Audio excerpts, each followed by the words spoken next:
stock to unwitting investors and influence the market is preposterous.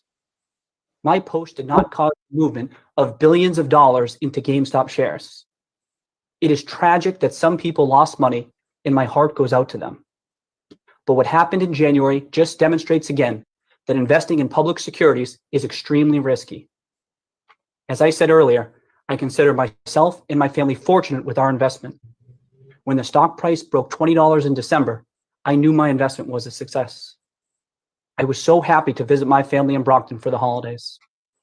The money will go such a long way for us. We had an incredibly difficult 2020. Most difficult was the tragic and unexpected loss of my sister Sarah in June. I am grateful to be in a position to give back to and support my family. As for what happened in January, others will have to explain it. It's alarming how little we know about the inner workings of the market. And I am thankful that this committee is examining what happened. I also want to say that I support retail investors' right to invest in what they want, when they want. I support the right of individuals to send a message based on how they invest. As for me, I like the stock. I'm as bullish as I've ever been on a potential turnaround for GameStop, and I remain invested in the company. Thank you. Cheers, everyone. The idea that I use social media to promote GameStop stock to unwitting investors and influence the market is preposterous. Street, hit up, man. We are on Hayes. Man, we back in Duval Street in Key West. I'm Coach Hayes. That's my dog, D Streeter, man. What's up, going on, bro? Man, Chilling, dog. He's chilling. I'm literally chilling, boy. I told you my AC was out, boy. Coach up in this thing with a heater, huh? With the AC on. Talk to you. With a heater? I got the heater with the AC on because I'm so mucho frio in this thing. Oh, you got that thing fixed? I got that thing on Alaska. I'm trying to tell you, bro. I got a thermostat on Alaska, cuz. Well, look at on Alaska. Man, look at, we had 102 days that at 100 degrees and the air went out. Man, I was in here sweating like a yo in church, boy, if you understands me. And that's why I know am. you didn't stay there, boy. What you I know mean? you didn't stay there, boy. You had to go somewhere. Where you went? You had to get out of there, boy. Well, it was a little bit warmer, if you know what I mean. But anyway, what's up with you, man? Let's go ahead, man. How was your weekend before we talk about the news clip you just played? Oh, man, that weekend, Mother's Day, man, did some Mother's Day stuff. Went to go see my mom, man. Made her smile. What's up? Happy Mother's Day. Happy Mother's Day. Footballville mama's so old. She started Mother's Day. She started Mother's Day. Y'all clap it up for Footballville mama in the building. She started Mother's Day. I had to slide one in on you. Coach Hayes' mama's so dumb. Oh, damn. When I asked her what she gonna buy GameStop, she said, I don't want the games to stop.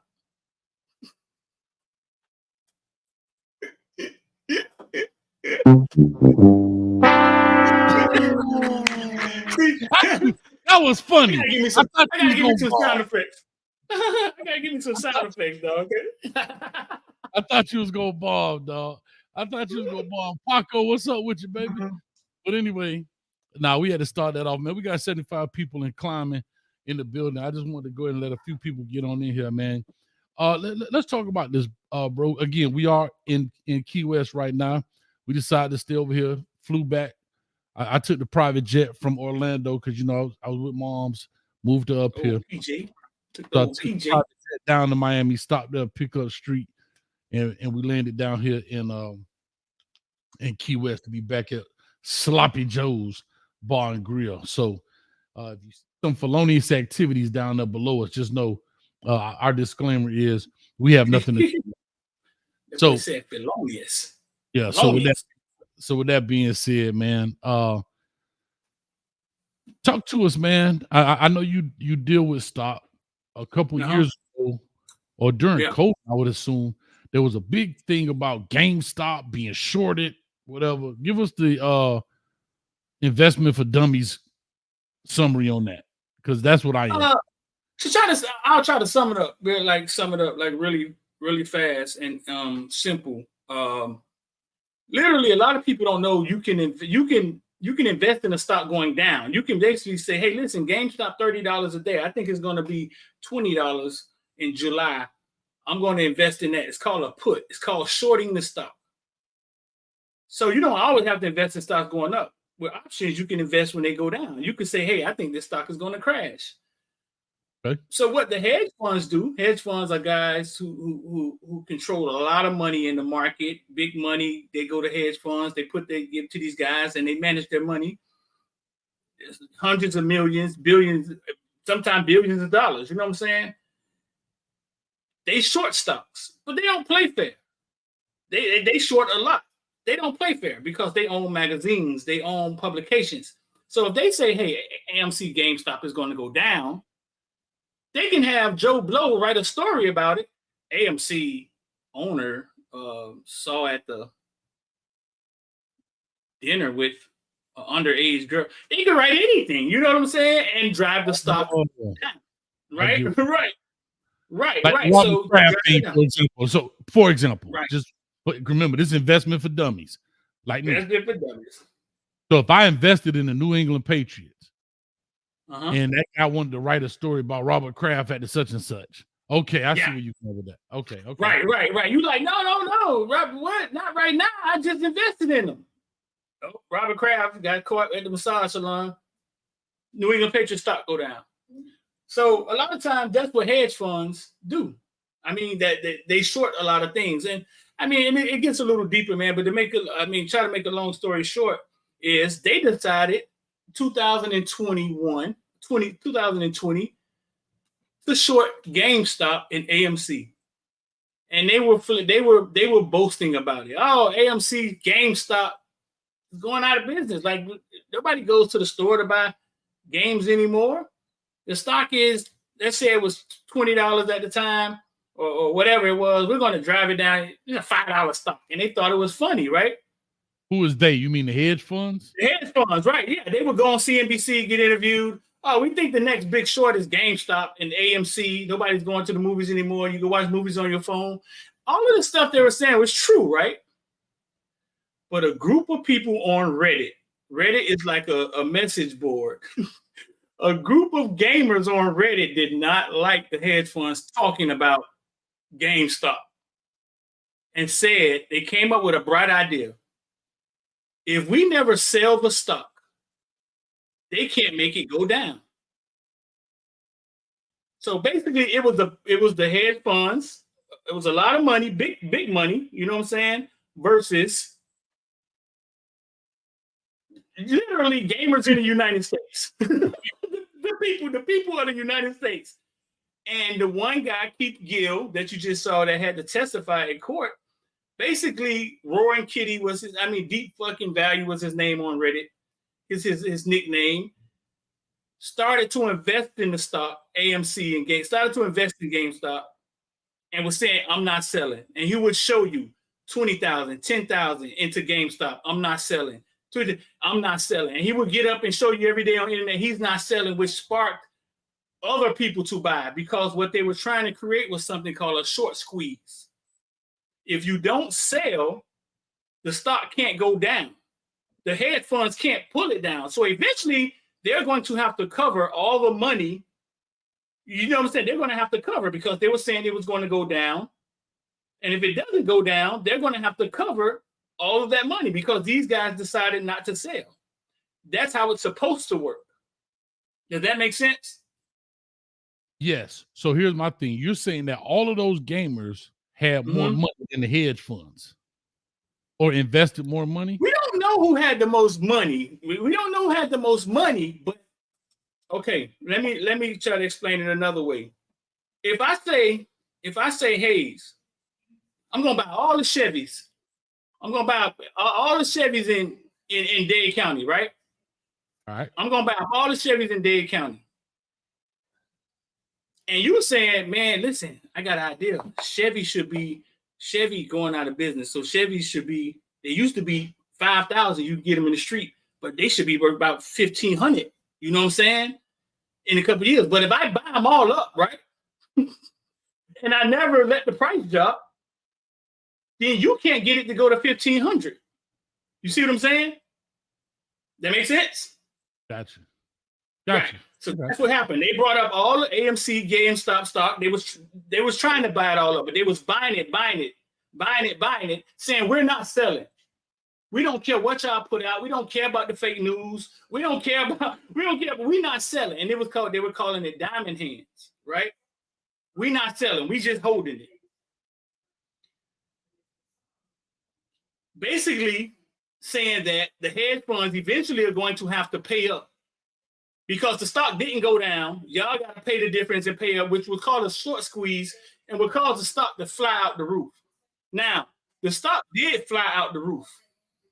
But when it flew out the roof, a lot of people made a lot of money. I knew somebody I was watching one night, I think maybe $10,000, $20,000 went to $60,000, $70,000 the next day inside their portfolio because the stock did squeeze some, but it never went to where people was hoping it go to because big money started playing big money games.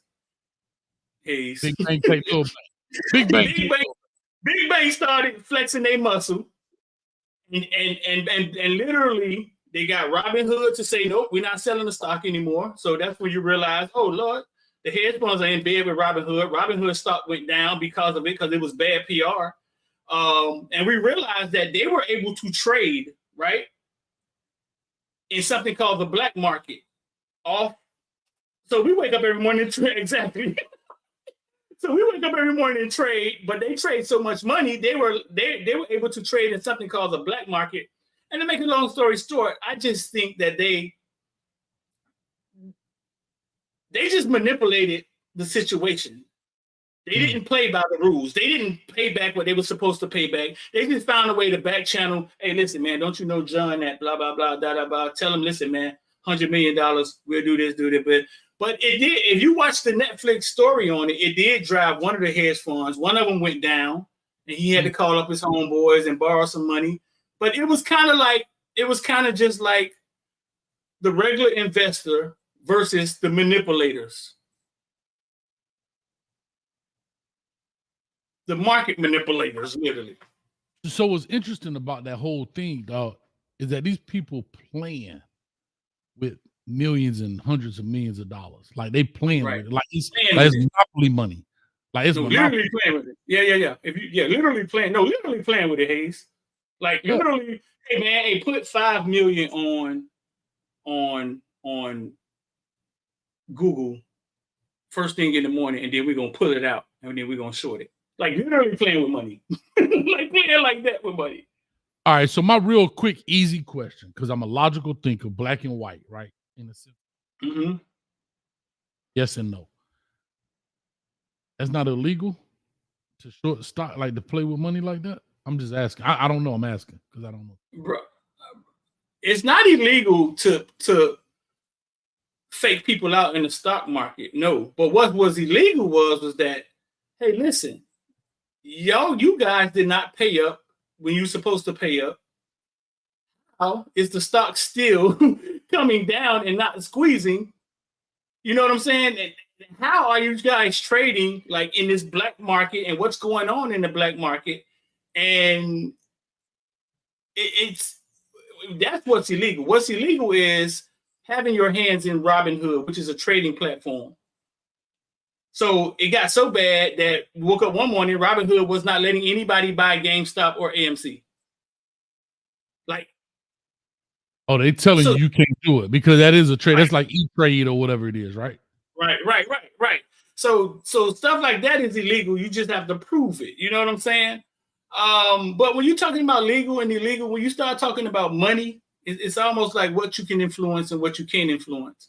And I think what the regular investors realized was that, one, big bank isn't playing fair.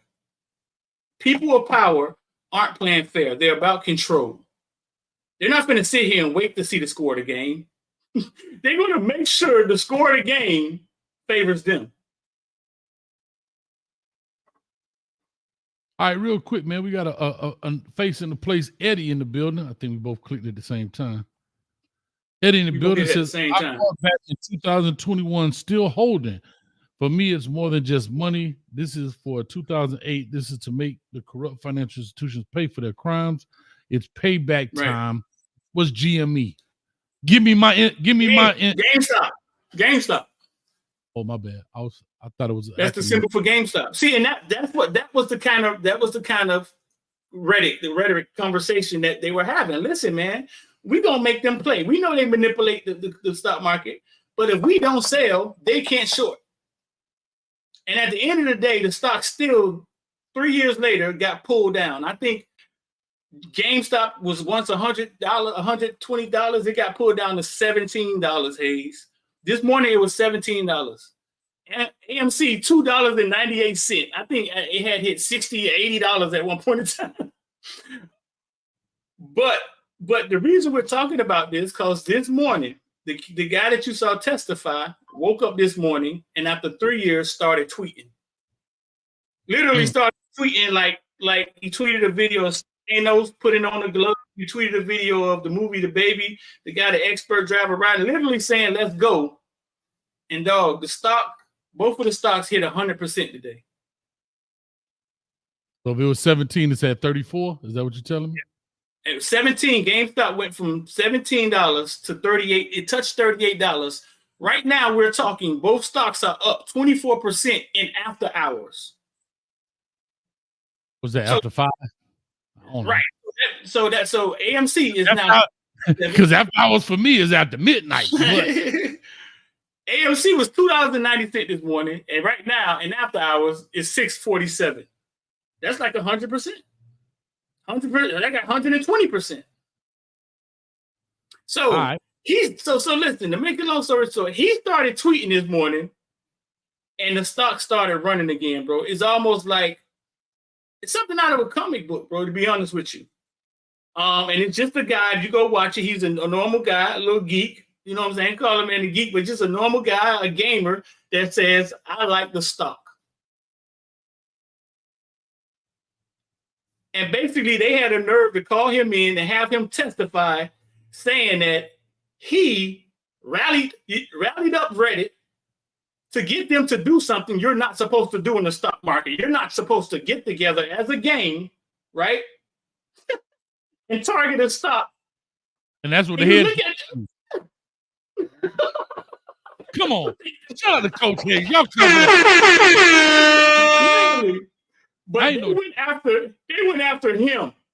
You feel me? And I think he had a gag order for a few years, and what people are saying is the gag order is up, and he jumped his ass right back on Twitter.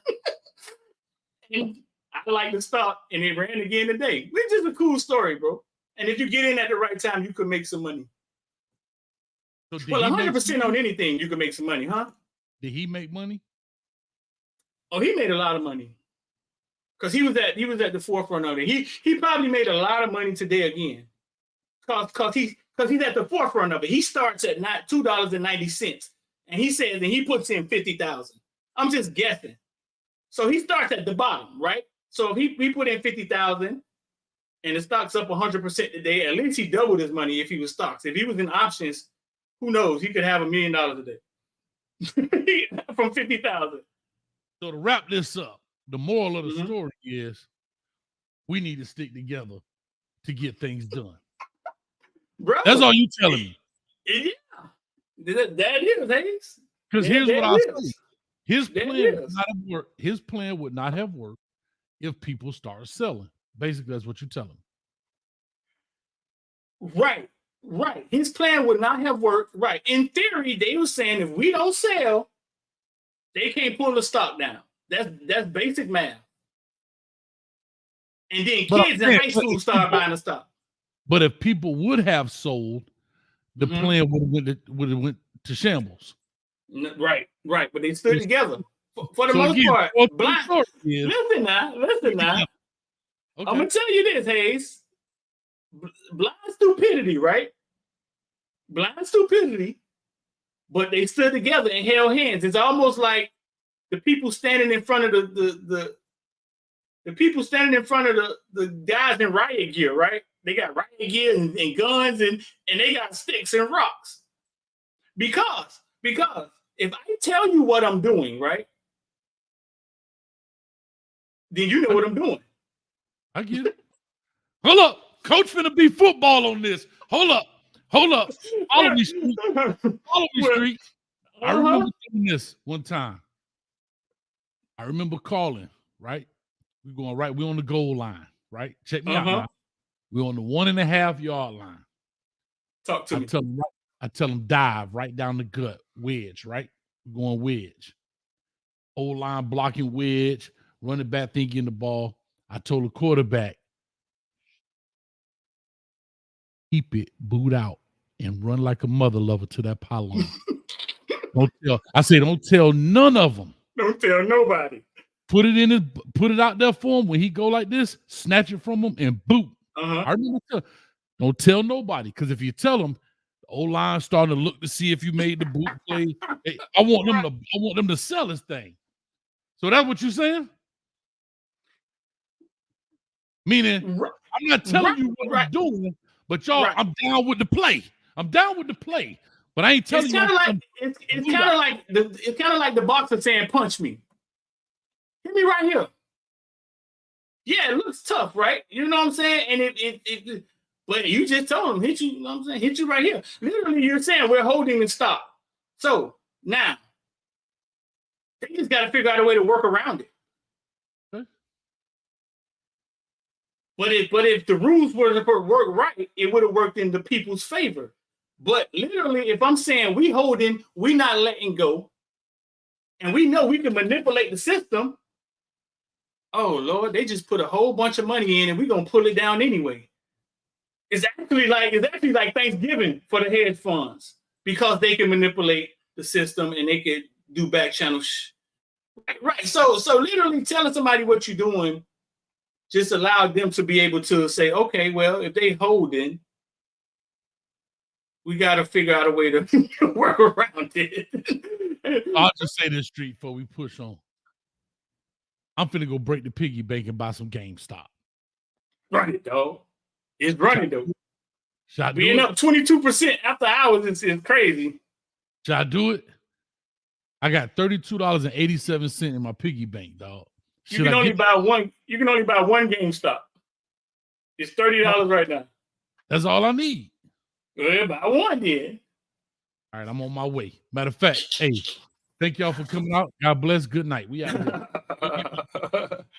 Nah, I mean, listen, I would never suggest somebody to buy stock as it run, right? I mean, you don't ever want to buy it at the top. The saying is to buy low, sell high. Yeah, right. So you never want to chase it.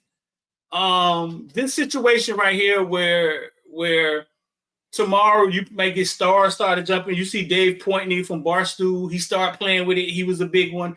Elon Musk was big, involved with it last time. And they were on the people side. They was like, hey, man, we on the people side. Mark Cuban was on the people side. And when that started happening, that's just more FOMO. That's just more news to push the stock up. FOMO. We don't use terms here. This is investing for dummies. What is FOMO? Fear of missing out. All right, what does that mean? How can I explain it? Remember your mama used to go to the store? And she'd say, I'm going to go to the store. I'll be back. You start putting on your clothes. I want to go. Because you thought you can get something. You thought that was FOMO. Fear of missing out. And it happens in the stock market too. Right. You start chasing the stock because you're like, oh, man, I can make some money. Instead of saying, nah, I can't buy that until it come back down to $25. That's when you got to be impatient. You know what I'm saying? Letting the game come to you. Make sense? Hey, no, it make dollars. In dollars. You like what I did that street? Talk to you. I see what you did. Dog. Oh, you see what I did? No, it don't make sense. It makes dollars. Put that on the shirt, god doggone it. Anyway, 220 people in the building. We on Hayes Street, man. Shout out to Eddie in the building. Thank you for that dono, man. Thank you. Reggie, you still ain't hit me up, Reggie. I gotta holler at you. We still at Sloppy Joe's. It's getting nighttime. You see the neon lights popping up, man. We are in Key West right now on Duval Street. So let's talk to us, man. This is Hayes Street, man. I'm Coach Hayes. That's my dog, D Streeter. We decided to come together. We dual streaming this, meaning that we streaming it on my YouTube page, Facebook, Twitter. He's streaming it on his YouTube page, Facebook, Twitter, and all that stuff. So if you're not a subscriber to me or to him, get on the other side of the street and subscribe and stay there. How about that? How about stay that? There. Same view, huh? You like that? Same thing. Same. Anyway, let's talk about. Now, I titled this thing here, "The Sports World Gone Crazy Street." There's a lot going on just kind of in the sports world. We got basketball players going to jail. We got football players telling NBA players they can't play football. We got old men getting young women pregnant. We got a GameStop running. But yeah. We got all type of stuff going on here. Let's just do this quick. Let's talk about the Raiders owner right quick, man. Talk to him. The Raiders owner, 68-year-old Mark Davis. Hear what I just said. Listen to these numbers. Since Street up in here talking these stock numbers. 68-year-old Mark Davis just got his 26-year-old girlfriend pregnant.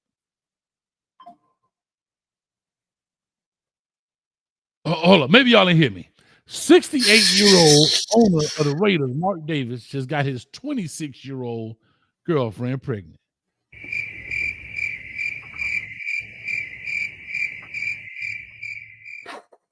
What y'all think about that? What's more staggering? Like what you're surprised about what more? The fact that he's 60 and she's 26, or the fact that he can get her pregnant? All that. Everything. The fact that she's 68, she's 26. I would love to see. Now, here's a prime example. And ladies, LMV, shout out to LMV in the building, the producer. If there are any other ladies in the building, this is exactly what Kevin Samuels used to talk about. This right here. Mm-hmm. This is a prime example of quote unquote the high value man. Huh? I guarantee she don't have any kids. She's 26. He probably paid for whatever it is. She do exactly what he say. That's where he decided to park his limousine in her garage and have an oil leak. If you understand what I'm saying. I'm just saying, this is a perfect example for people that don't understand what Kevin Samuels was talking about when he talked about high value men that make these choices about certain women. This is what he's talking about. It's exactly what he was talking about. It's exactly what he was talking about. 68 years old and she's 26. And then the women are going to rebuttal with, she's just there for the money. She ain't paying no attention to him. Listen, 68 years old, she's 26 years old. She don't know anything. She could be there for the money, but he's teaching her a little something. He got some control.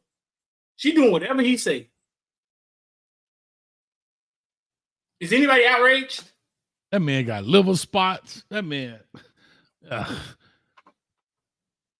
Let me ask you this. You say he got liver spots. I'm just saying, the man is 68 years old. This man go to McDonald's get coffee for a quarter. Here's what I'm saying. Here's all I'm saying, Street. Man, what?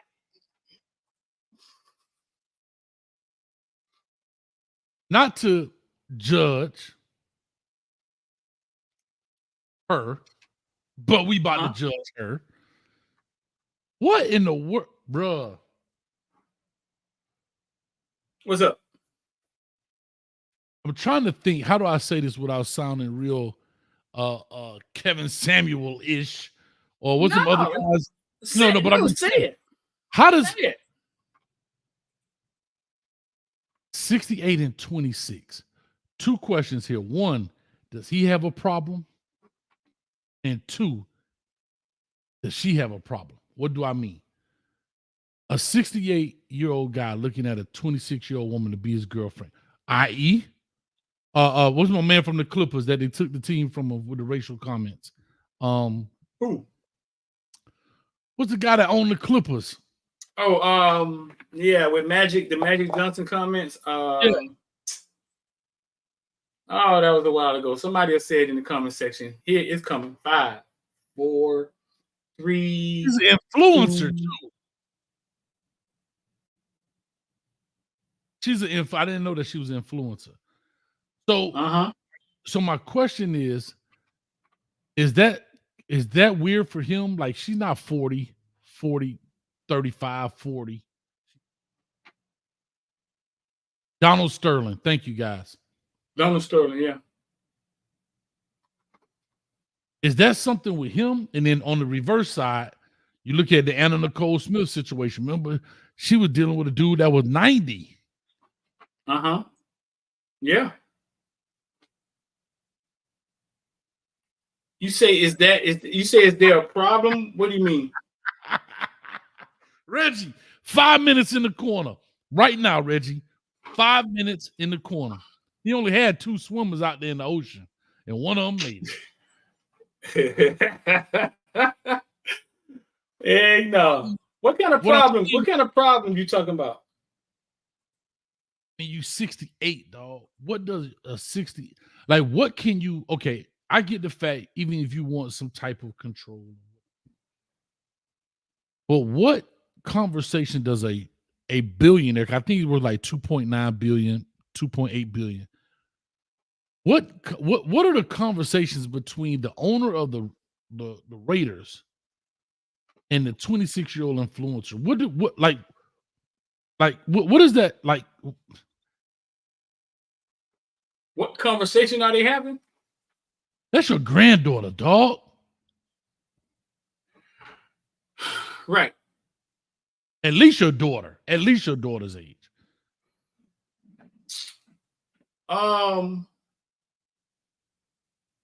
You think it's about conversation? No, but I'm just saying, when you're in a relationship, it's more than just mattress mumbo. You know what I'm saying? At some point, I don't know, bro. I'm asking because I have no clue. What? I like when I'm 68, I don't know if I could date a 26-year-old woman, though. I'm not hating him. I'm not hating. I'm asking because I'm not 68 yet. So when I get 68, if I have those urges, I might want to understand it. That's all I'm asking. I'm not hating. I'm asking. I don't think you hating. I think he's 68, right? And he's got us by 20-some years. And I think he's got a bunch of money. And he's probably done and seen a lot of stuff, right? What's the other option?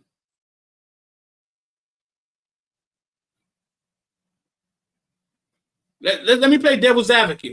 Maybe he's been married 2 or 3 times to women his age. They've taken his money. They were there, you know what I'm saying, being slick.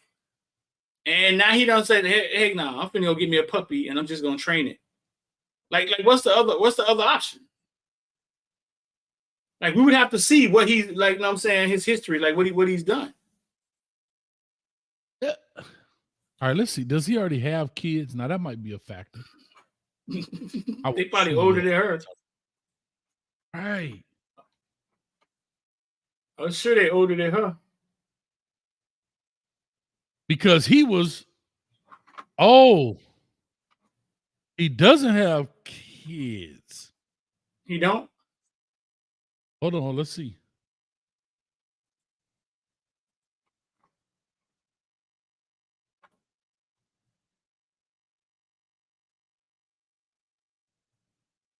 I saw something, speaking of Reddit. It says, since Mark has no kids, who takes over after he passes? The 26-year-old gonna be running the team. She hold it down. But there it is. I guess that makes sense. I get it. He don't have any kids? I'm only assuming. Fact checkers, let us know in the comment section. I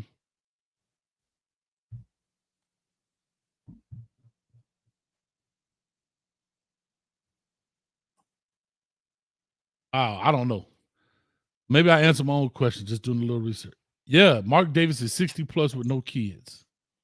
Oh wow! So you figure he'll date one? I don't know, dog. Real talk. So he figured he'll date one? Real spill. I'm trying to see if he has. Hold on, let me see here.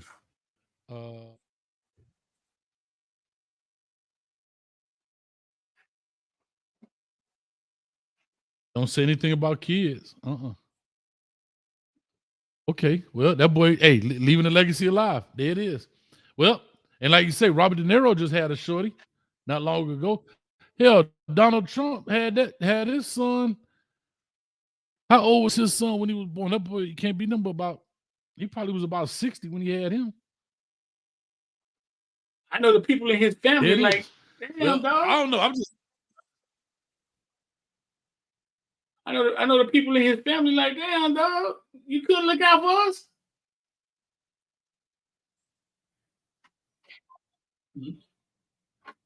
Damn, fool. E. Brown say it's reality code. Robert De Niro, Al Pacino just did it. It's called Leaving a Legacy. No, I'm not mad about the kid more than whatever. I'm not even mad, period. I mean, do your thing. I'm just saying. How does she look at that thing like, ew? You know what I'm saying? I think, dog, you know what, Hayes? Okay, so listen. I got a question. For the comment. We gotta get a name for our comment section, man. We gotta call them something, dog. Gotta come up with a name for them. Got a question for them and a question for you. I want to talk to an Indian lady at a Indian lady at the gas station, right? Okay. And I'm talking about Indian, red dot Indian. And we started talking about marriage. And she says she was married and her marriage was arranged, right? Now, when I was younger, and you would see things being arranged, marriage being arranged, you used to be like, man, that's stupid, man. You just tell somebody who to go marry, right? Like that's dumb. Like there ain't no love involved. What if I don't even like her, right?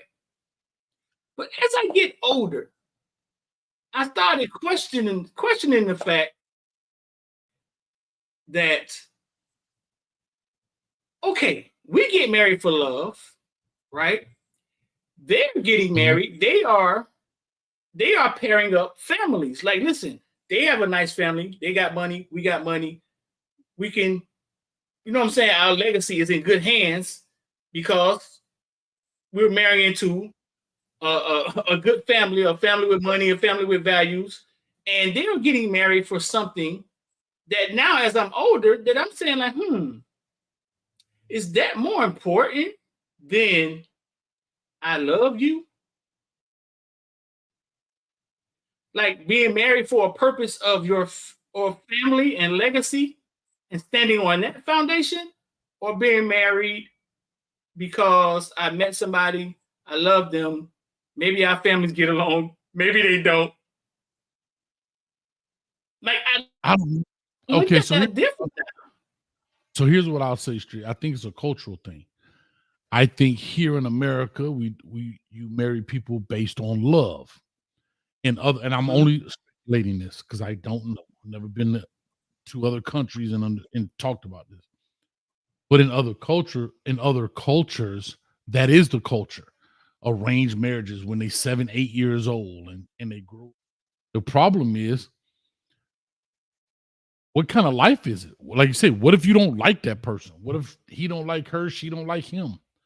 But she is obligated to obey. And I'm just saying cultural differences here. That's all I'm speaking of. Yeah. And then there's a business aspect to it, right? Yes, I get it. Okay. I asked her about love. I did. I was like, well, what if you don't like him? Like, what if you don't like him? Like, what? And she said, that's not like that's small shit. That's not that's not bigger than my family legacy. You know what I'm saying? She said, and then when she said it, I was like, oh, it is kind of minute.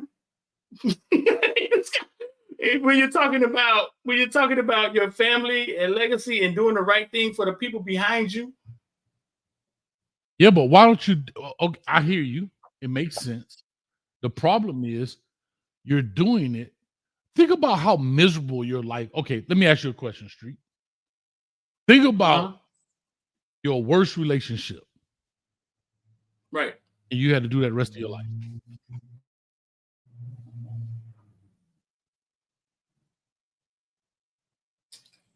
No. Only reason you're saying worst relationship is because you're thinking that, me, I don't like this motherfucker. They breath stink, they got big ears, right? No. I'm talking about the possibility. What I'm saying is, if you were in a prearranged marriage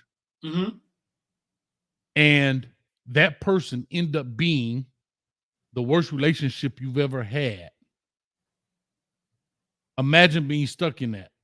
But it also, the possibility on the flip side could be, imagine being stuck in the best relationship you ever had, but it was prearranged. I'm just looking at both sides of the coin. I'm looking at the possibility that you didn't get to choose you didn't get to choose your own fate for your legacy, if that makes sense. You didn't get to choose your future because you worry about the future, if that makes sense. I know I probably jacked. I think though, speaking to her, I think, and it was a brief conversation, but speaking to her, I think what is different is the mindset. The mindset of what marriage is. And that's what I got out of it. What's different is the reason we're being married. The reasons we say, oh man, I don't want to be here no more. To them, it's probably like, oh, that's small stuff. Like that's what I got out of it. It was the it was the mindset of what marriage is and what it's standing on. And the culture. I mean, it's a cultural thing. They grew up with that. So that's why their mindset is different. Because you grew up, first thing you hear about marriage is love. That's the first word. Marriage, right. Love. Theirs may be marriage, legacy. Right. Right? Children. Right. Stability. Da-da-da. Da-da-da-da. And then love is like ninth on the list. Right. That's how I'm looking at it. Right. It's kind of like I gotta honor my father. My father want me to do right by this man, and it's something bigger. It's not just two people in the room and one saying, "This motherfucker done started farting, man. I'm out of here." I don't know, bro. I mean, you know what I'm saying? It's standing on something sturdier, I think. Okay. But as a younger kid, I thought it was a crazy concept. As I got older, I heard that and I was like, well, maybe they own to something. The reason because we getting divorced at a high rate over here. like we just playing with marriage over here. Just joking around with marriage. Yeah, because one thing I always say about America, we never tell anybody or anything no. But that's a different thing, not necessarily to that, but just in general. I will say this. I know someone that was in a prearranged. They are super unhappy. Like they are miserable. They were in the prearranged Americans? No, they're not American. Oh, okay. But they here, right? I think America takes people culture away, right? And you start seeing like in Fufu. Remember in Fufu from Eddie Murphy Raw? Eddie, I won't have in Fufu from Delirious from Eddie Murphy Raw. Yeah, Eddie. She started hanging out with the girls over here. Eddie, I won't have. You become American now. Eddie. Oh, you know what? That's interesting. I'm gonna ask them and see, did this miserableness come once they arrive on American soil. And they see that the women here have a little more options. The women here have more freedom, women power, and they probably like, we got options. I don't have to wear this towel. Like, you know what I'm saying? Like, and then it okay. That's interesting. Let's push on because I want to talk about a couple of things. You brought up, you said you spoke to an Indian lady, not a Native American, but Indian lady. Red dot. Here I want to segue into the Native American culture. Dan Quinn is in hot water. He's the head coach of the Washington Commanders, formerly known as the Washington Redskins, because he wore a shirt that had the W and it had two feathers hanging off the edge of it. And cancel culture has said that he needs to be fired. What? They have literally started selling these shirts. Literally start selling these shirts because they said it's offensive. Here's the funny thing. I don't understand. Hey, Reggie, I feel you on that. It threw me off. So here's what I say. Here's what I say. I was listening to another podcast and they were saying that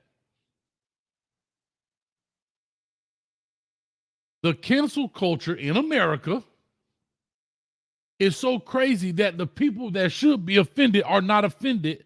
Somebody else is offended. And therefore, that's why nobody still can say why the Washington, formerly known as Redskins, had to change their name, which is now the Commanders. Mm-hmm.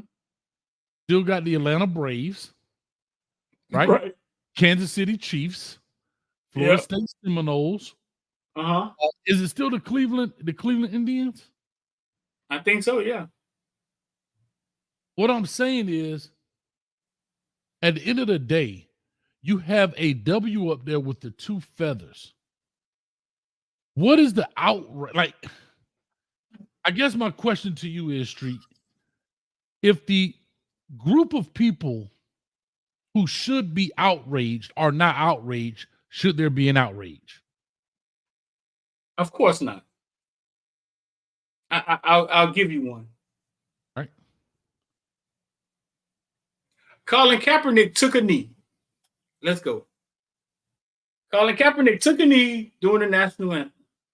Mario did. And the world started saying, that's disrespectful to the flag and the military, right?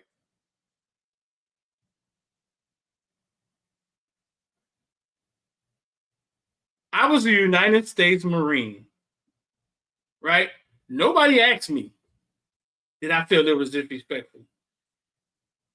A Marine walked up to me and said, Street, you remember when colors used to play when we was in the Marine Corps? We used to try to run and find somewhere, a building to go into so we didn't have to stand there like this while its colors played?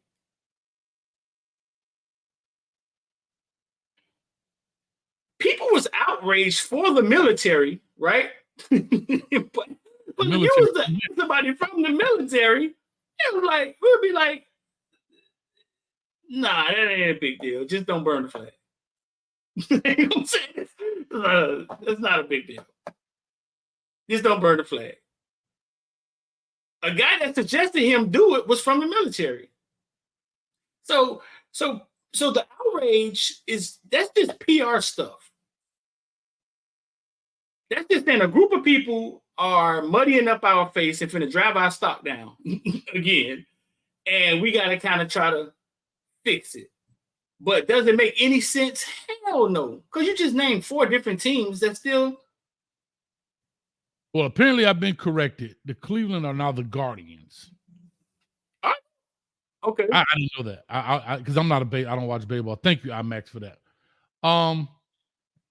Here's what I'll say. I remember, and we all know this, especially people from the Creek. We all remember Edison were the Red Devils. Right. They've changed their name now to the Red Raiders. But Pahokee is still the Blue Devils. Duke is still the Blue Devils. Right. Right? So it's selective outrage. What are we mad about? Right? And I'm just going to, I'll just say it at that. Here's my next thing I'm gonna say to you, Street. Also, excuse me, the cage was biting. Sorry about that. Golly. Whew. Here's what else I'm gonna say. To your point, I remember being at stadiums, being at games, hell, watching on TV. When the national anthem is being played, guess what people are doing? Buying beer, eating hot dogs, taking a leak, they're trying to get to their seats. They're not stopping where they are and putting their hand over their heart or saluting. They are more focused on getting to where they have to go or getting whatever they need. And they clearly hear the national anthem being played. Correct. Guess what? The owners didn't stop selling hot dogs. Sorry, guy, we can't sell anything right now. As soon as it's over, we'll be back in action. None of that. They don't stop people from coming to the stadium. They don't tell you outside the stadium, hey, everybody stand still. Right. Ma'am, hold on. I'm going to tell you like they did me. Sir, that popcorn and beer will be $38. Thank you. So while they saying, home of the brave, I'm handing over $38. So straight up. Since you brought that up. All right, what's next on the list? Big Baby got 40 months in jail. 40. A little over 3 months. I have to be honest, I don't know much about this. Hopefully you do. It was something I know about insurance fraud with the NBA. Yeah. I think it's sort of like the same thing Clinton Portis got caught with. Talk to me because I'm a little lost. If I could paraphrase, let me see. It's sort of like kind of what Clinton Portis got caught with. I guess when you leave the NBA or the NFL, if something is wrong with you, you can, you know what I'm saying, somehow they probably get reimbursed for injuries and stuff, for going to the doctor, and basically like some insurance fraud type stuff that they saying he got convicted of, and he made $44 million. He made $44 million in his career. Big Baby made $44 million. Federal judge handed down 41 sentences after NBA player Glenn Davis was convicted of a scheme to defraud healthcare benefits plan. In November, Davis was found guilty of healthcare fraud, wire fraud, conspiracy to make false statements, and conspiracy to commit healthcare and wire fraud. The convictions carried a maximum penalty of 20 years. Davis reacted to his sentence by joking. And, yeah, he came out joking. They put this picture up of him, look like he was crying. But if you hit the video, he wasn't crying. He was joking. He said, I'm going to be swole when I leave out that thing. Well, someone stop eating hamburgers. That's the only way they're going to get me to stop eating hamburgers, is what he said. He was also ordered to pay back $80,000 in restitution. That's it. More than 20 people have been charged and sentenced for their roles in the scheme, which involved filing inaccurate medical claims with the NBA players' health benefit welfare plan, according to the indictment. Kind of like what Keon Doolin got hit with also. Yeah, bro. Got time for this. So can I ask a question? Because somebody did pose this to me. Shout out to DP. What's the difference between that and kind of, I know it's a difference, but maybe it's in the same category. Speaking of fraud, how is that different than Brett Favre? He ain't go to jail. I don't know the details of Brett Favre. Did Brett Favre pay back the money? No. I would have to know the details. Well, remember, he was speaking engagements and all this stuff, and he took from basically from the government, and then they took that money to build a volleyball facility. I want to say at Southern Miss. I don't have all the details down the pat. Now, this is what LMV told me. I'm not informed. I might not be as informed. I don't remember it as well. But basically, he took some money he ain't supposed to be taking, or he took some money for services that were not rendered. Let me put it to you that way. Right. Speaking engagements were not upheld. He didn't attend. He didn't speak, blah, blah, blah. He got paid for those things. I'll just say it like that. I guess the difference is it's like anything. Hey, what are we going to pursue today? Like, hey, all right, we're cracking down on insurance fraud. And then they start cracking down on insurance fraud. And you know what I'm saying? And next year may be something else. I think when it comes to Brett Favre, that's probably you dealing with the government, people you know, rubbing elbows. It's probably who he knew to get him out of it. Dog, who makes the laws? Who makes the laws, dog? Like, it ain't us. Here's what I'm asking. So hold on. So Big Baby stole. He's accused of stealing how much? 100 and some thousand. It didn't say. Did it say how much he was accused of stealing? It didn't say how much he was accused of stealing. Big Baby Davis.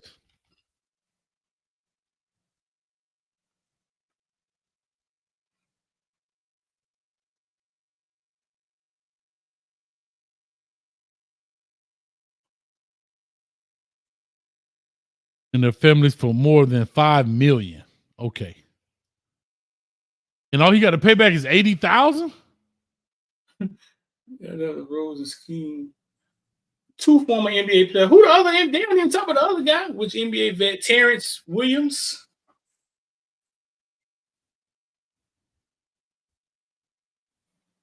Terrence Williams defrauded the NBA's player health welfare benefit. Keon Dooling, Keon Dooling, they mentioning his name now. I don't know. But anyway, I met Big Baby Davis when I was in LA at the Laker game. He was sitting outside the hotel, bro. I hollered at him. I think he said he finished shooting a movie or something. Was counting that money. That boy like shit. Well, he said that boy on that private jet, boy, that boy, he made $44 million. It's like it. Hey, your boy made $100 million. Employee number 8, he ain't got it now. Employee number 8, Antoine Walker. Remember that? He made $180 million, didn't he? I don't know, man. These guys making some crazy cash. LV said, "What's the devil? How are we comparing it to natives?" Well, what I was saying, to go back a little bit, I was saying that Dade County, when I said selective, a public school in Pahokee is called the Blue Devils, and a public school in Dade County is called the Red Devils, and the one in Dade County had to change their name. That's all I was saying. Right. I was saying that they had to change. It's 2 public schools in the state of Florida, and one got to keep their name and one didn't. So somebody in Dade County got mad. That's all I was saying. Right. All right. Last on this list, man. Creme de la creme.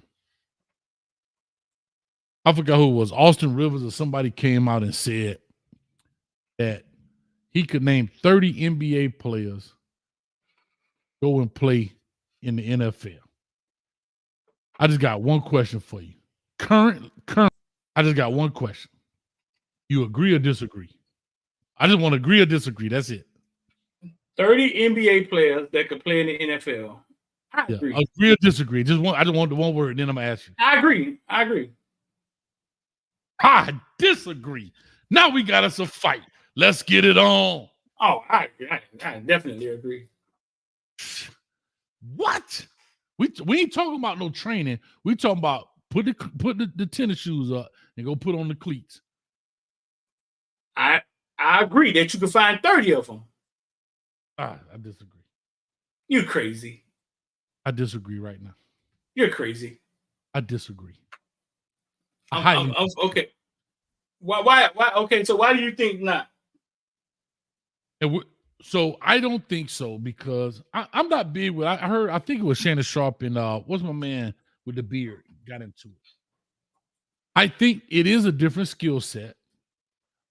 I think the older NBA players could have done it. The Charles Barkley days, those guys back in those days. But current NBA, like say within the past, 5 years and present, I don't know if you could find 30. I think you could find some. Why is that? I think they're built totally different. They are built totally. There's no more Ben Wallace, in my opinion. And again, I know I'm talking outside of my genius box when it comes to basketball here. but Charles Barkley's, Ben Wallace, like those type of body types. We're talking about Kevin Durant's, we're talking about Anthony Davis, we're talking about 7-footers. I don't know if you can find 30 guys in today's NBA that could play and be significant. I ain't talking about just get on the team, but I'm talking about. Okay, so what's okay? What's the difference between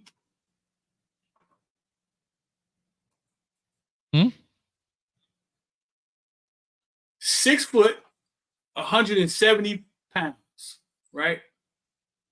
That's a basketball player, football player. 6 foot, 170 pounds. If I had to take a choice, it's probably most likely going to be a football player. But great football player, mediocre football player. Like, if you had to take a guess, you got to give me a position. Maybe a DB, wide receiver. 6 foot, 170 pounds. He only playing 2 positions. Probably, I would just say 6 foot, 170. I would probably go with receiver. That would be a receiver. Receiver, but mediocre. Like, you think that guy could dominate the NFL? Oh, sure. I think he could. I think he could. 170, yeah, like a Devontae. What's his name? My man from Alabama. I was getting jacked up. Smith. 170, dog. That's light though, but 5'10", 183 pounds. I mean, we talking anomalies here, dog. That could be no. I'm saying that could be a Tyreek. No, I'm saying that could be a Tyreek Hill. That could be that kind of. So the first one was Devontae Smith, right? And the second one was T.Y. Hilton. I got it right. Devontae Smith was the first. You was right. The second one was T.Y. Hilton. So T.Y. Hilton is 5'10", 183 pounds. Okay. You're telling me that John Morant, right, couldn't run a down and out and get open? I think you're telling me that I'm not saying he couldn't. I don't know if Jimmy Butler isn't tough enough to play in the slot. Never said about toughness. I never said about toughness. But we know fast enough and quick. I don't know, dog. What I'm saying is the same way I don't believe there are 30 NBA NFL players that could play in the NBA. Just take them from NFL and switch their jerseys. I don't believe it. Ooh. It's a different skill set. I believe there's some basketball players, but to play at the NBA level, I don't believe it exists. And I don't believe there's 30 NBA players that could play at the NFL level. Can John Morant go out there and run it out? Yes. But can he do it at the level of a Tyreek Hill? Or can he do it at the level of a T.Y. Hilton? I don't believe so. He didn't say they had to be A.J. Brown. He just said that they could go play football. Now, this is the Boston Celtics roster, right? And if you just scroll down it, right? And some guys, you take a look at it, you'd be like, "Oh, he's a tough motherfucker. I think he can play. I think he can play football." 6'4", 205 pound Drew Holiday, right?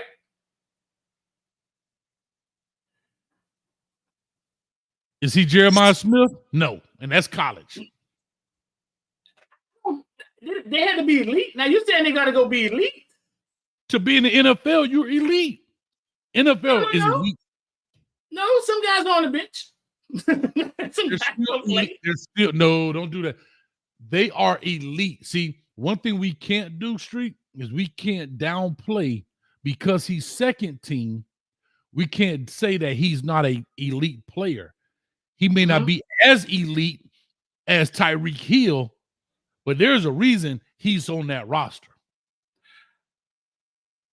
I'll take Al Horford at defensive end. 6'9", 240. Too light. We just were talking about James at 230, and you said he was good. No. I said he would have to add weight. Okay, you did. We said get maybe 240, 250. right? 250, 255, Right. yeah. But he's not 6'9". It's a difference. 6'4" and 6'9" is 5 inches. That 250. Greg Russo. He was 2 what? I don't He know. had to put that weight on. He put that weight on fast too. He put that weight on in a few months.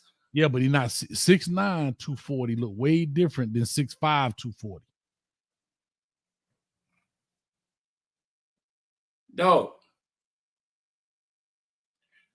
I take Jason Tatum. I take any of these guys at tight end at any point in time. 6'8", 210? Man, they'll put that dude in a blender, dog. Listen, Bro. Okay. How much does what's the tight end that came out of Kyle Florida? Pitts. Kyle, I already knew you. 245? He's 6'6", 245. Let's see. 6'6", 245. Put it on the screen. 6'6", 245. 6'6", 246. Oh, no, I'm off by 1 pound. I'm off by 1. Okay, so listen. Oh, all right, so listen. Okay, so Jason Tatum, a forward shooting guard, no. But I'll take any one of these point forwards, right? And put him at tight end. Oh, which one? Pick one.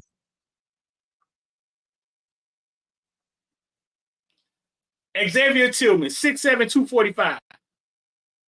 Does he have the skill set? He's a forward. Bro. Hold on. Look at the forward. Can the forward run? I'm asking you, translating your mind, his movement, because I don't know. I'm going to trust what you say is the gospel. When you watch him play on the basketball court, does he move? Would you equate his movements on the basketball court equivalent to a Kyle Pitts on the football field? I'm just saying, is he swift? Is he quick? Does he have long? No. I don't. That's not fair, Hayes. I don't think Jimmy Graham ever looked like a tight end, right? Playing basketball, right? He was stiff. He was in the football field. He's a fucking all-pro tight end. Because it's a different skill set. That's my whole point.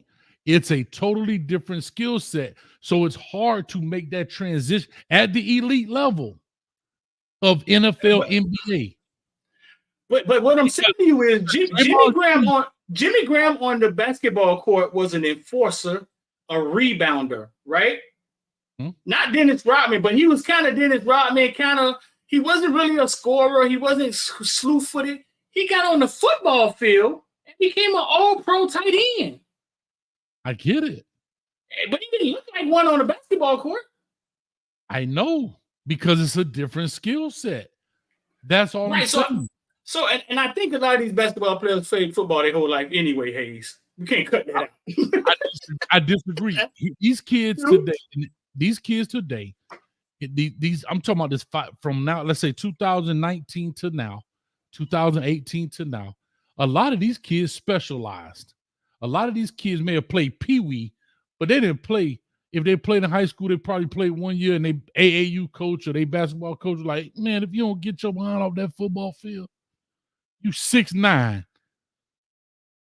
Nah, I think y'all really giving football way too much credit, and y'all are taking away from these dudes are the best basketball players in the world. I'm not disputing that. I am not. Right. Yeah, football isn't hockey.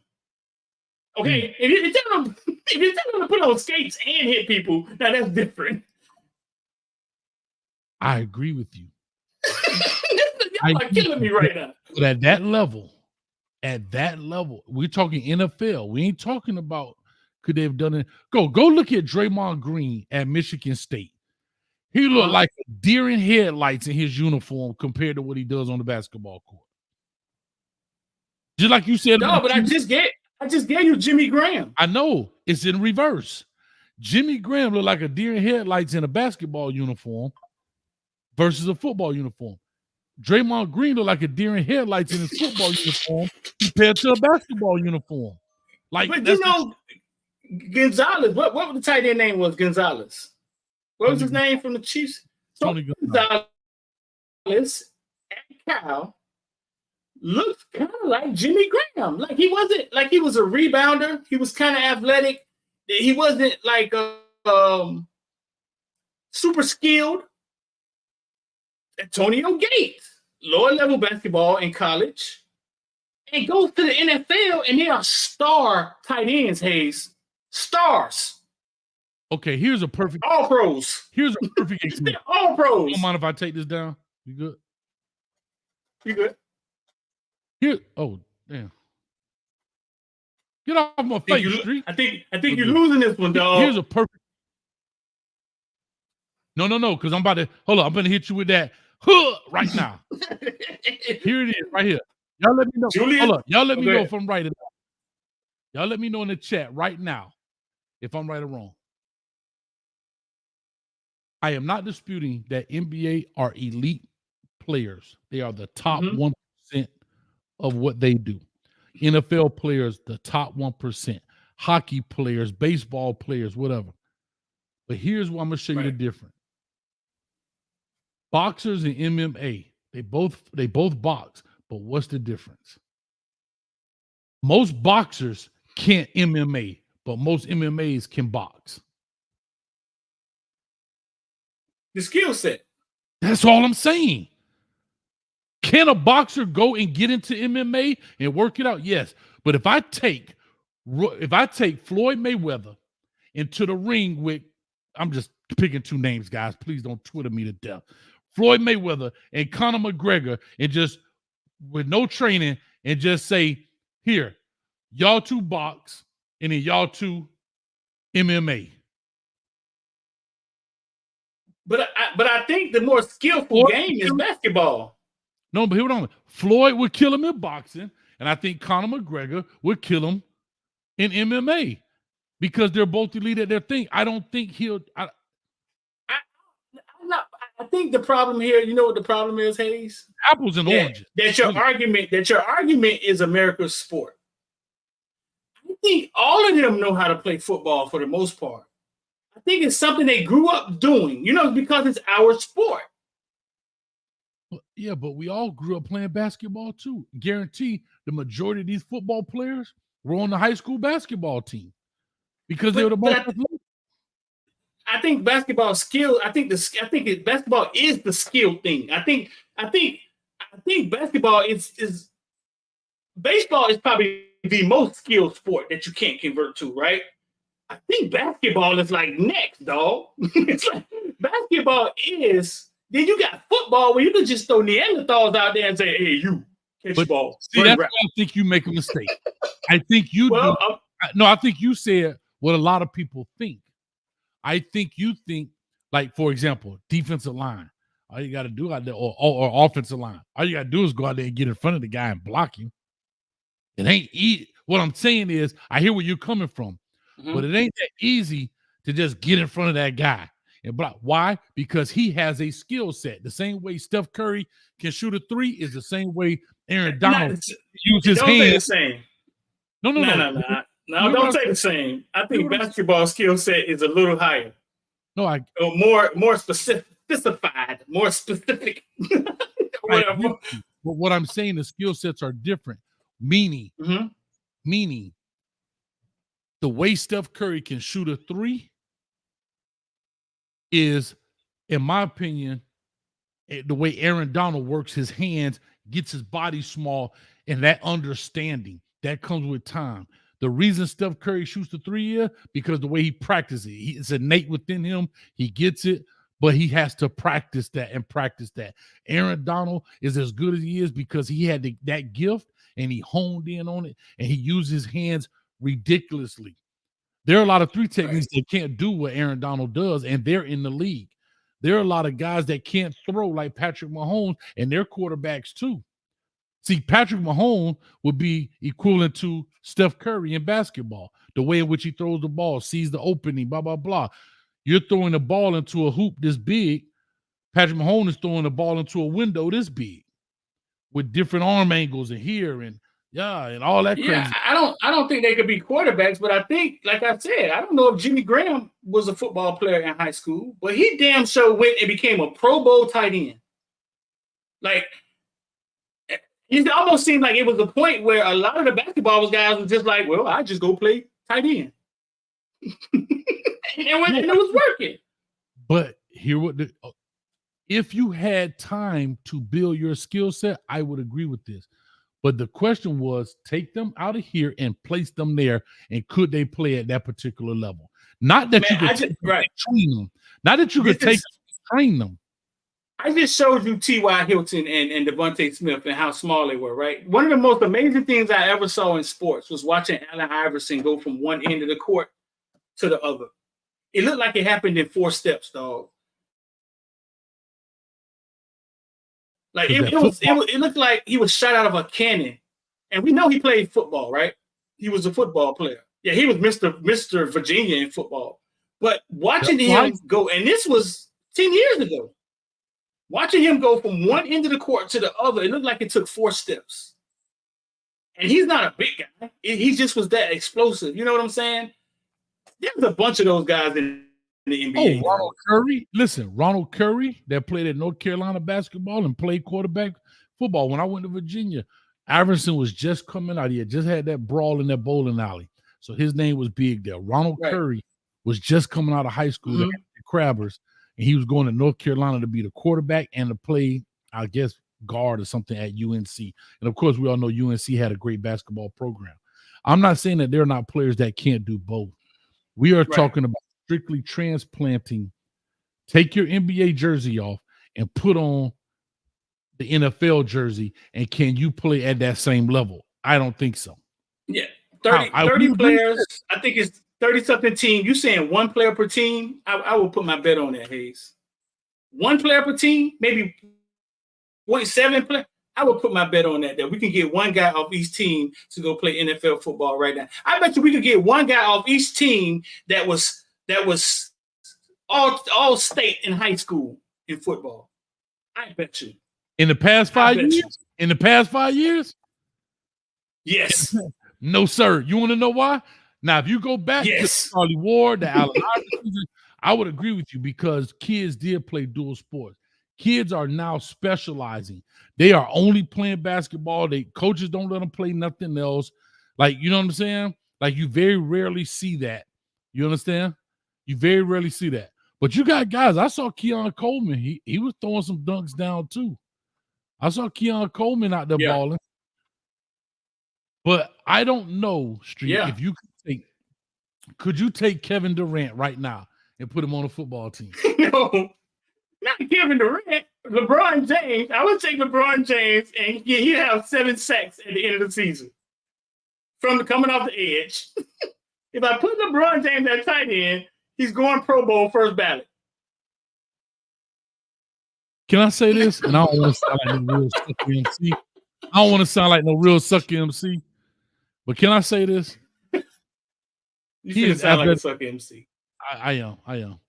He is athletic as all get out. But that pouting and that, bruh.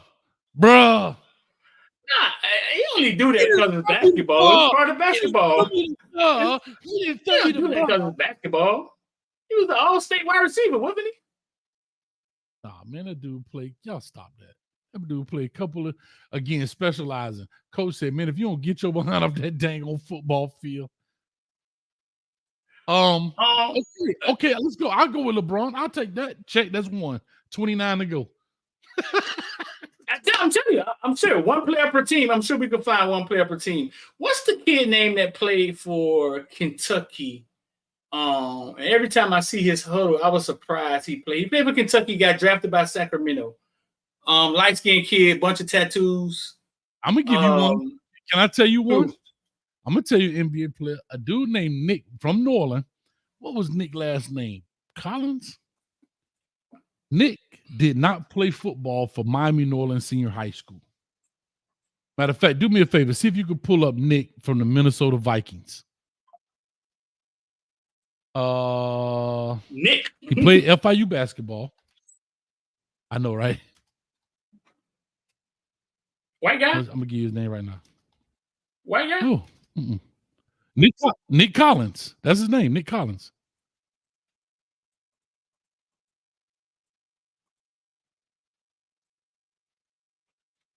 Nick Collins, that's his name. What about him? Is that him?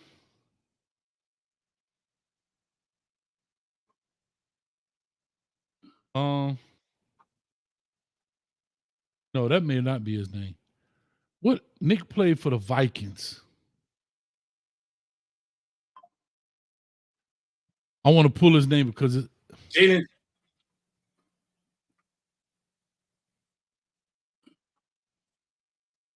I don't know what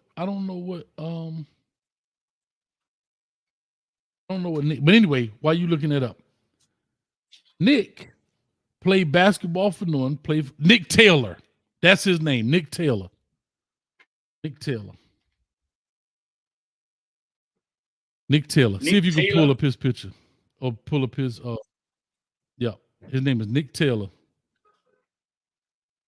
Nick Taylor played basketball at Miami Norland. We were trying to get him to come out to play cornerback, and he only played basketball. Ended up going to FIU, played at FIU. He went to FIU's pro day and ran some ridiculous time and ended up getting picked up by the Vikings. Never played a down of college football. Not one down. Right. I think he lives. I think he's in Orlando now. He was playing for the Predators. He lives in Orlando. I think he lives in Orlando. Last I heard, he was playing for the.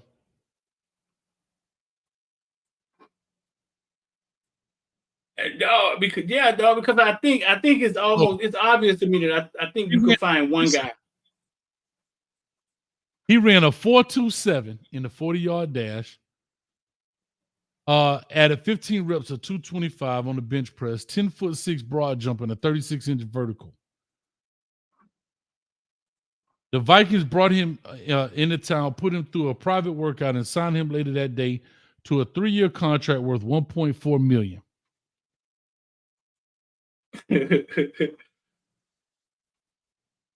We couldn't give him to play. But anyway, I'm saying all that to say I agree. But I'm not talking about taking and training him. We're talking about, can he instantly go in there? Yes, I believe there's some guys that can do it. Just like I believe there's some guys that can go in there and play basketball. I do believe that. I believe Gronkowski could go in there and play basketball. Basketball is such a tough skill set. I don't know. They would be like rebounders. That's fine. They on the team.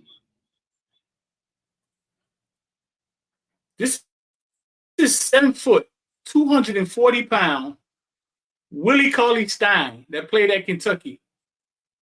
He was like an All-American wide receiver in high school, dog. Man, look who he playing, dog. Stop this, dog. Come on, man. Stop, cuz. No, he's just 7 foot. They look small. Man, we was in trash pile, dog. We'd have took his cookies, dog. He was in the trash pile. You crazy? If he was in the trash pile, we'd have had that boy like this. That trap out here. Slap that boy to sleep, man. Nah, bro. I just think I think you could find one player per team. Can I say this? Go back. He doesn't look like the way he doesn't look like a football player. He doesn't. No, I'm telling you, Will, he was unstoppable in high school. That's what I'm saying. He would have brought that. I've covered this before. I put up. Slap that crap. I'm just saying, I know for a fact that I could find one player per NBA team that could play football, dog. No doubt in my mind. And be a starter on an NFL team. One. Let's go to the Heat right now. We Heat fan. Let's go to the Heat right now. I need their roster. Let's go to the Heat. Let's go to the Heat. I can't take it. I already know. I think I already know the Heat. Man, let us know in the chat if I'm tripping. And y'all better agree with me. One player per team, dog. 0.75 per team. I believe I could find one, dog. Blow that thing up so we can see it, man. Blow that ad up too a little bit. Old girl got a bathing suit on. All right, here we go. 6'9", 250. 6'6", 191. What he gonna play? Oh Lord, that's his picture. Get that crap out. Come on, dog. I ain't with the propaganda, dog. You know what? That man. No, I take Jimmy. You come right Give out me Jimmy of Butler on the end, dog. I like Jimmy Butler coming off the end, dog. 6'7", 230. What end? The end of the bench? We know Jimmy Butler tough, man. I'm not gonna listen. These guys made it to that level. I'm never gonna question their toughness. I'm not questioning. I'm talking about skill set. Wait up, let me go back to the. Hell, I'll make him a wide receiver before I make him an end. Huh? I'll make him a bro. He's a little bit lighter than Kyle Pitts. He's what?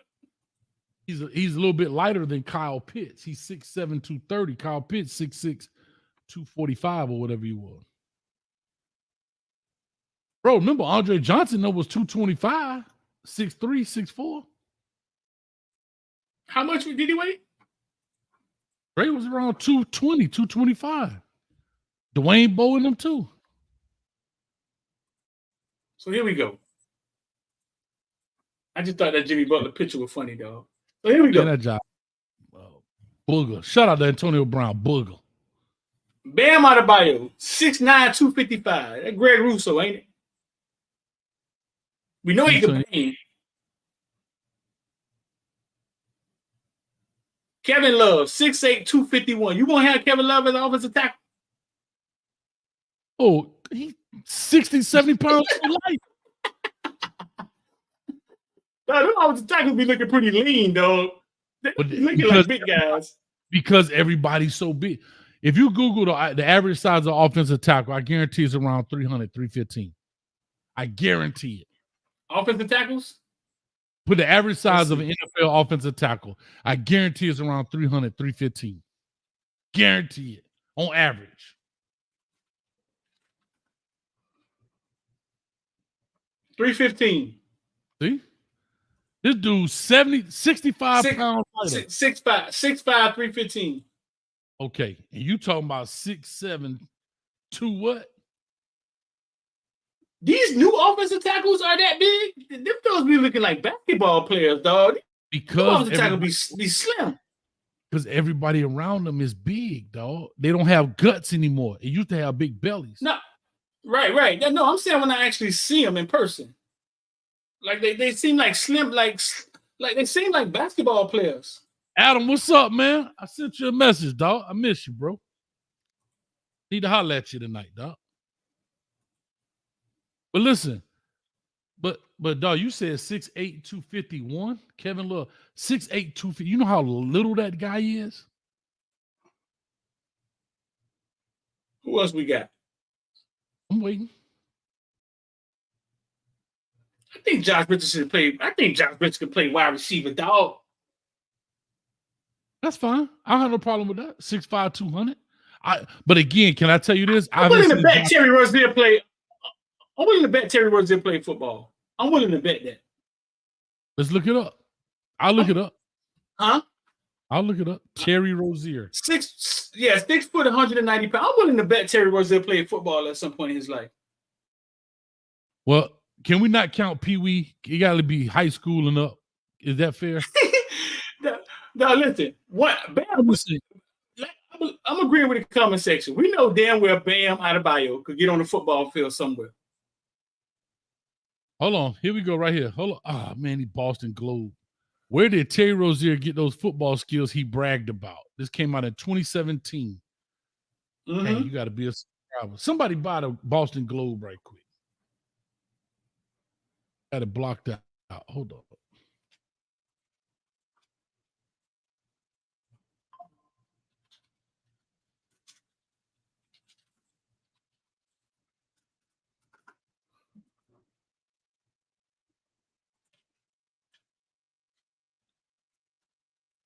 I think I saw someone say a running back.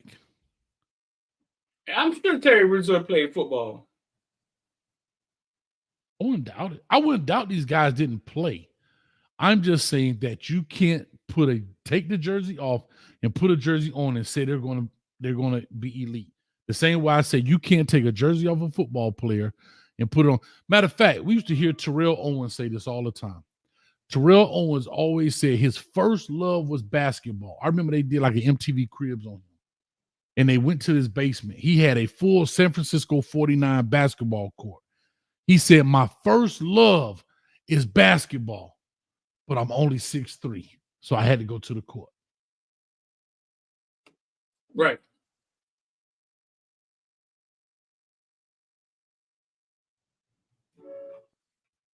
I don't see anything. The only thing they have the Boston Globe, but you got to be a subscriber to the newspaper in order to read the article about him being a football player. So I don't even know who Terry Rozier is. The point guard. Man, I told you last time I seen the Heat game, LeBron was on the team. Man, what? I'm dead serious. Last time I watched the Heat game, LeBron was on the team. And when Jimmy Butler came out there with that perm, I was like, I'm done protesting. Shorting the Heat stock. I was shorting the Heat stock. Shorting it up.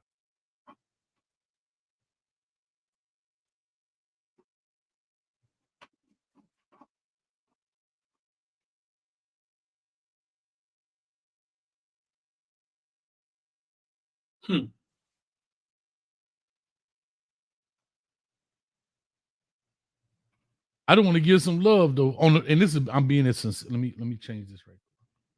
I'm being as sincere as I can. Did you see the Shador BMF clip? That was Shiloh, right? I mean, I'm sorry, Shiloh. I apologize. Shiloh's BMF clip. Yeah. You look good, you play good. You play good, you feel good. I love it. Now I'm gonna tell you this. I have not watched BMF. I think I seen like the first 2 episodes when he had the gun in the house and the mama kicked him out, like the first episode, like when it first started. But I haven't watched. I'm a binge watcher. Like I just saw Snowfall, like maybe 2 months ago. Like finished it. So I'm gonna probably start watching BMF maybe this summer. But I did see that particular clip. I love the fact Shiloh did it. Like I don't know the storyline in BMF because I don't watch BMF. I will watch it, but I haven't watched it. But I love the fact he did that. Like, no, come on, you get to play your old boy, dog. Like, and it kind of it's his son. It kind of looked like them, right? When they pan to him. I'm gonna tell you this. I just saw Dion, the documentary where he played. I think it was called The Two Sides of Dion or something like that. I think it's on Netflix where you're talking about the baseball and the football game when they played the golf. I watched it. It was cool. But I'm gonna tell you who looks like a young Dion is Bucky. He's got a more round face, but he's Bucky, which is Dion Jr. Looks like explain to people who Bucky is. I'm saying he's Dion Jr. He's the one that's behind the well-off media video. If you watch that, the camera. He's not Shiloh. He doesn't play football. He's the older one. He did play football. I want to say for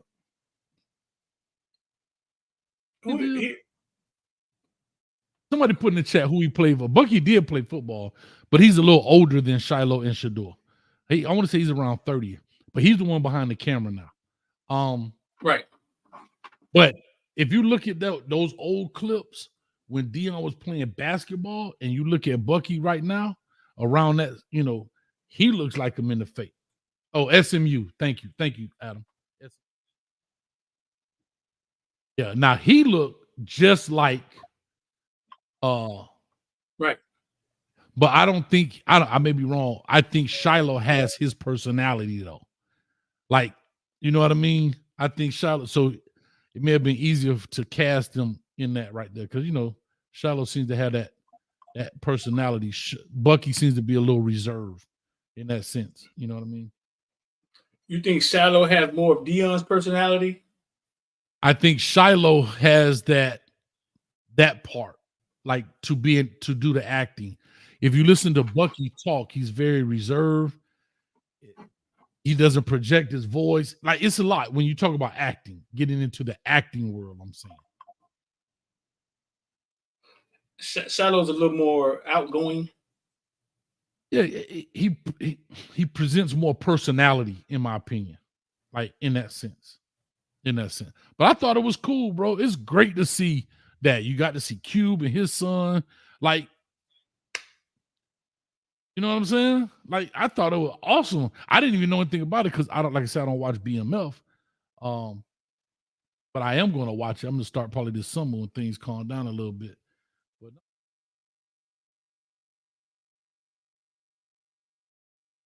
Paula, what's up? See, she said Bucky looks like his pops, I think. Yeah, Bucky, he looked like his dad in that when I'm talking about back when he was playing baseball. More than Shiloh. I don't know. Shador doesn't really remind me of Dion at all. Shador doesn't? No. Yeah, he may. I mean, he looks like his dad. Probably have a little more mom in him, but Bucky look. I don't know. Can we pull up a picture of him? What is Bucky real name? Dion Jr.? Dion Jr. Yeah, I don't know why they call him Bucky. Let's see.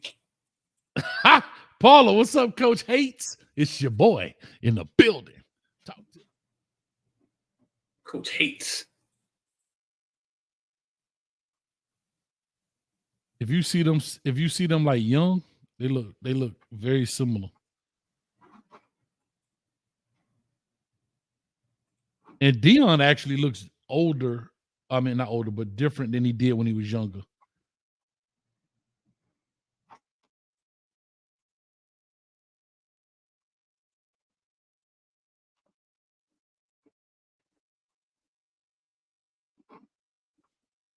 That's shallow right there. You can tell. Hey, look at this. Look at Bucky. That's Bucky in the black shirt. He's a lot older. He's a lot older than them, huh? I think. But yeah, that's Shador. Who is this in the red?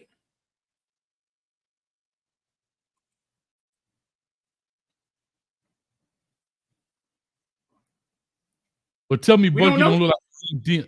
So you look at that picture of Bucky right there, and then go look at that picture of Dion when he played, like when he was young and he played at the. Who's the one in the red? That's his other son?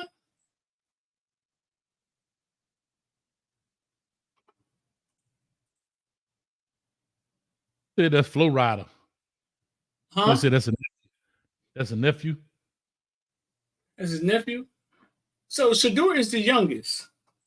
Yeah, Shador. Oh, the boys. I think there's a younger girl. What's her name? Shalamai. I think Shalamai, if I'm saying her name right. She's the youngest. She's the youngest of the children, but yeah, Shador. Bucky looked like him when he was young, man. Them jokers got good hair. They get it from their mom. I don't know. Their mom mixed with something or something? I don't know. I just said it, dog. I think Pilar. Boy, like Indian. Boy, like Indians, don't they? I don't know who Bucky Jr. I don't know who Dion Jr.'s mom is, but Shador and Shiloh's mom is Pilar. And I think the mom, I mean, in the one that played basketball too. That's those are her three kids. Pilar. I sound like a real entertainment news, like I know something. I don't know nothing, boy. You do know, boy. Hicks, boy. You do know, boy. Prime level. That boy know all the scoop. Remember Pilar back in the day, though. No disrespect, Coach Prime, but God dang. She was tough. What you mean was? How dare you speak in past tense? She tough, dog. Yeah, boy. Look at Shador. Dang, so Dion Jr., he a lot older than them. That's why he was wise enough to grab that camera and insert himself like that. Yeah, he like 30, 31, somewhere in there. Oh, I didn't know that. He don't look that age.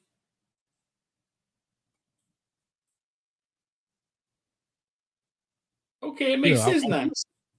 30. He's 30 on the dot. And so if you think about, but he's not much older than Shiloh. Shiloh, what, about 20? Well, I mean, he is, but 24, 25, somewhere in there, 24. And then, of course, Shador probably around 20, 21.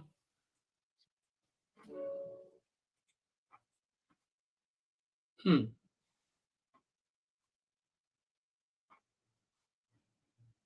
Yeah, But I didn't know that. even LV know what time it is. Look at that. Tell him, LV. What'd she say? Look at it. What'd she say? LV, come on out the corner, baby. Boy. Oh boy, LV trying to get old. Hey, LV in Carpet a safe. munch. Oh, trying to get old carpet munch on.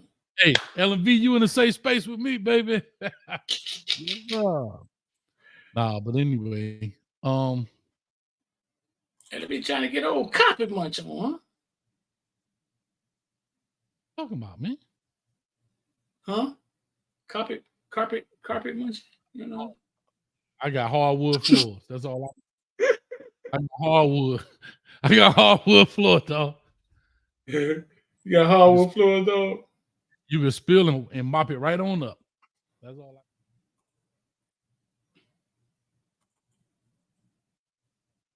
Nah, that was pretty cool. I saw the clip on Twitter. I believe it was Twitter and YouTube. People were talking about it. I thought that was pretty cool, man. Shout out to I know it. Joe's, Dion kind of posted it first. It kind of caught.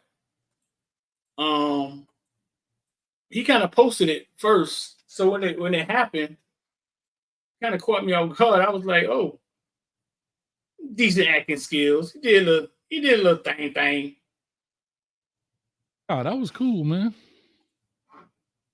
You don't watch that? I don't watch BML. Dog, you know why? I've gotten to the point when it comes to streaming TV, like if I got some time, I don't want to watch an episode and then wait a week. I've gotten spoiled. I don't want to wait another week for the next episode. In the next episode, I want to be able, if I got 2 hours and I want to just chill, I want to watch it like it's a movie. I'll watch 2 shows. I've gotten spoiled. Right. So that's why I just wait. And I watched Snowfall and just binge watched it. Because what I didn't like Netflix to do was how they spoiled us. They will put all of the episodes out at once, and you have to wait a year to see the next season. Right. And it takes like forever. Bro, like think about it. If a TV show come out with 10 episodes, you can watch 10 episodes in a weekend, 3-4 days. Right. So in 3-4 days, I watched everything, and I got to wait 365 days for the next 10 episodes to come out. Nah. You ain't buying it, though. That's like Golden Girls. I watched all 257 episodes of Golden Girls in a summer. And don't judge me. That's my guilty pleasure. Yeah, you could have kept that to yourself, dog. Yeah, I thought we was on Hayes Street. I thought I could be me, dog. Golden Girl, dog? Bro, Golden Girl's lit, boy. Thank you for being a friend. I was trying to think of the theme song.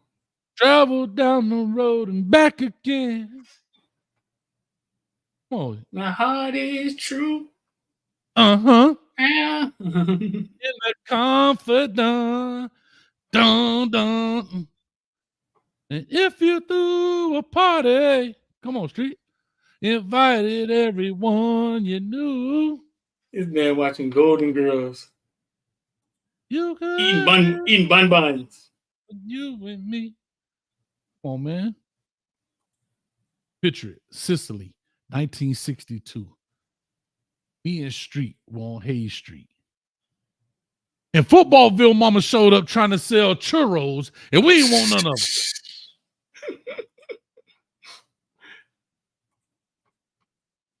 Everybody watch Golden Girls, dog. Come on, man. Let's get out of here, man. You got on see how? It's in the back chat. Bruh, speaking of the crib. What up? Speaking of the crib. NASA, I thought I saw NASA in here. What's up with you, man? Hold up, pause it. Take it off. Speaking of the crib, I want to let people know something. This right here is why I moved my behind 3.5 hours north. I saw Watch what I do here, Street. I saw the real estate market getting shorted out. And I sold, and I dipped. This right here, I don't see how people paying this for this. Talk to them, Street. Kind of crazy, fool. Hit the button, dog. Hit the button, start it over.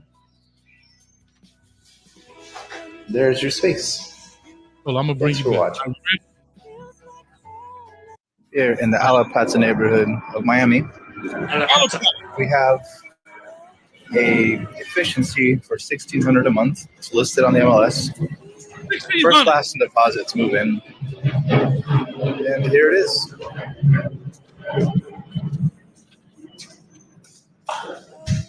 That's the space. Let's turn on the That's lights. And you have a kitchen. Damn. There's the kitchen. Full kitchen. A full And kitchen. there is your room for $1,600 a month. And it's got a mini split. Better AC. And here's your bathroom. Come on, Street. Full bathroom. There's your That's space. tough, dog. Thanks for watching. Bro, 1,600? Here in the Alapata neighborhood of Miami. Oh, Lord, dog. Pause it right there. Did you see?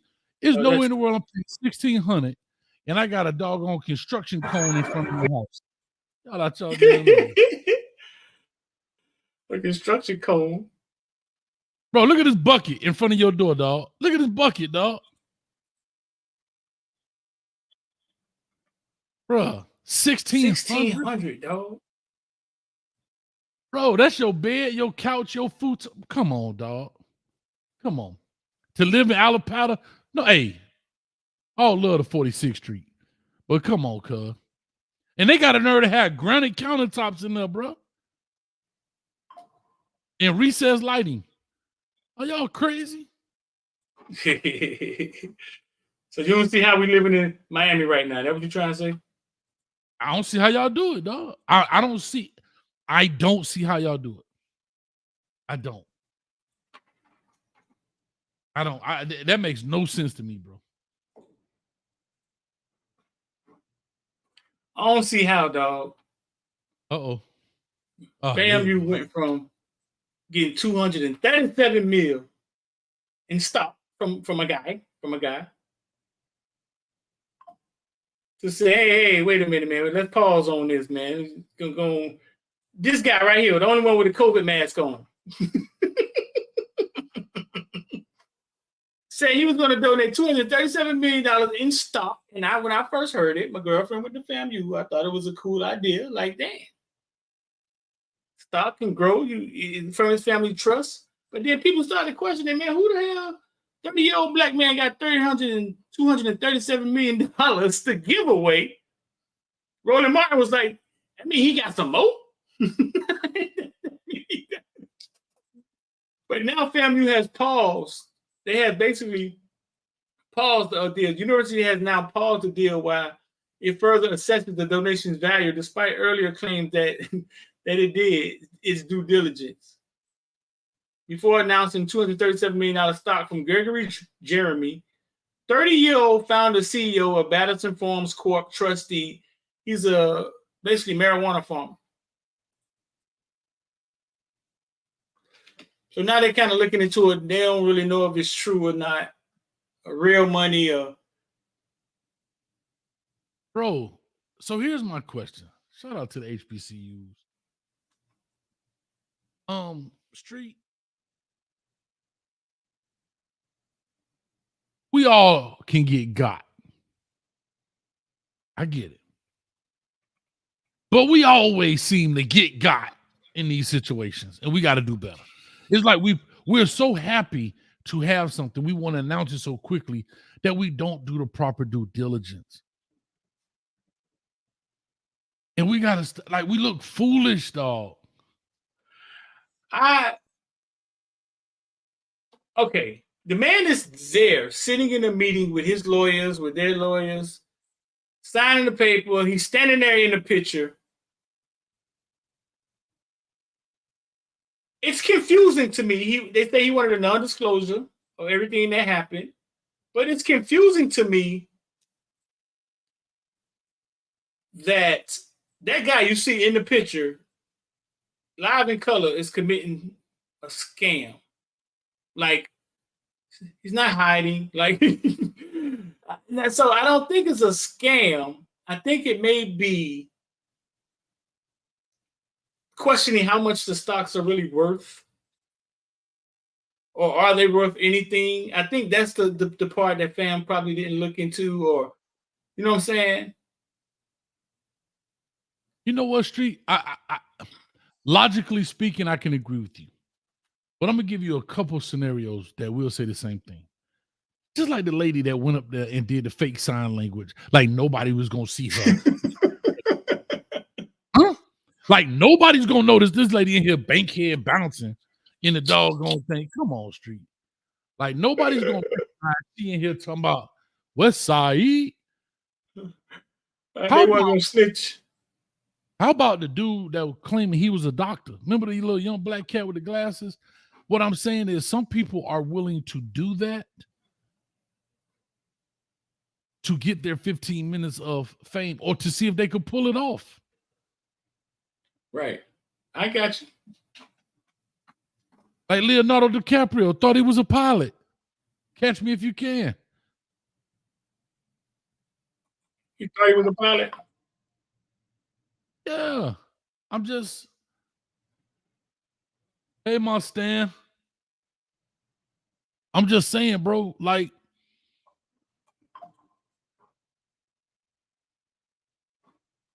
and for you to get on the stage with that big check, that's ballsy, dog. No, but you're at the end stages. Where is the due diligence from FAMU before you go up here with this big? And like I walked in there that day with my lawyers, like, hey guys, hey, we can have a ceremony by 3 p.m. today if you like. When do you do your due diligence on this to say, okay, well, wait a minute, let's look through it. Where is it coming from? Blah blah blah blah blah. All right, now that everything checks out, let's go up on the stage and announce this. They had to do something. They did a Google search. Oh, that dude ordered weed. Oh, look at that car. Oh, no, this is real. Look at that car. Nah, we're going to give him more credit, dog. Hey, that boy got that credit. Hey, that boy got that chronic. That boy got that ooh-wee. Oh, man. Like, I'm just saying, we got to stop. We're going to give him more credit than that, dog. I hope to God, I want to, But we always let's get out of here, dog. Been here way too long. Yeah, we did 2 hours, dog. I want y'all to see what Joe's look like at night with the lights on it. Ain't that beautiful when y'all agree? All right.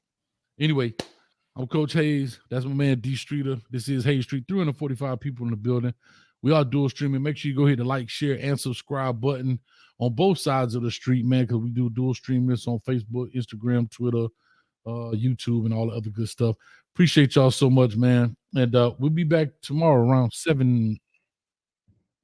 Yes, sir. Be out here. Peace.